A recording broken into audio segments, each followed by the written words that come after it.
আজ আপনাদের দেখাবো বেড়া উপজেলার ভিতরে সৌন্দর্য এবং ঐতিহ্যবাহী একটা বাজার, পেঁচাখোলা বাজার। তার আগে আমি বলে নেই, আমার এই পেজটা যদি ফলো না দেওয়া থাকে অবশ্যই ফলো এবং লাইক করবেন, শেয়ার করবেন এবং আপনার ফ্রেন্ড লিস্টে থাকা সবাইকে দেখার সুযোগ করে দিবেন। এত সুন্দর গ্রামের দৃশ্য এবং গ্রামের ঐতিহ্য আমি তুলে ধরি আমার সবসময় এই পেজে। তো আজকে আপনাদের এক ঝলক দেখাবো আমাদের পেঁচাখোলা বাজারের মাছ বাজারের দৃশ্য, দেখতে থাকেন। এই বাজারে যদি আপনি আসেন, এই বাজারে আসলে একদম টাটকা বিলের মাছ এবং পুকুরের মাছ সব ধরনের মাছই আপনি কিনতে পারবেন এবং একটু কম দামেও কিনতে পারবেন।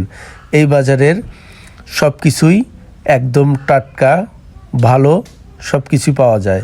এই বাজারে যদি আপনি আসেন, এই বাজারে আসতে হলে আপনার আসতে হবে সকাল 7টার থেকে একদম 9টার ভিতরে যদি আপনি আসেন তাহলে এই বাজার থেকে আপনি বাজার করতে পারবেন। কিন্তু এই বাজারে যারা মাছ বিক্রি করে তাদের আর একটা সুবিধা আছে, যেহেতু আমাদের হাটুরে নাকাইলে ইউনিয়নের ভিতরে আরও অনেকগুলো বাজার আছে, যেহেতু নাকাইলে বাজার একটু দেরিতে লাগে, হাটুরে বাজারও একটু দেরিতে লাগে। এই বাজার শেষ করে আবার যারা মাছ বিক্রি করে তারা আবার ওই বাজারে যা বিক্রি করে, হাটুরে যাও আপনি কিনতে পারবেন।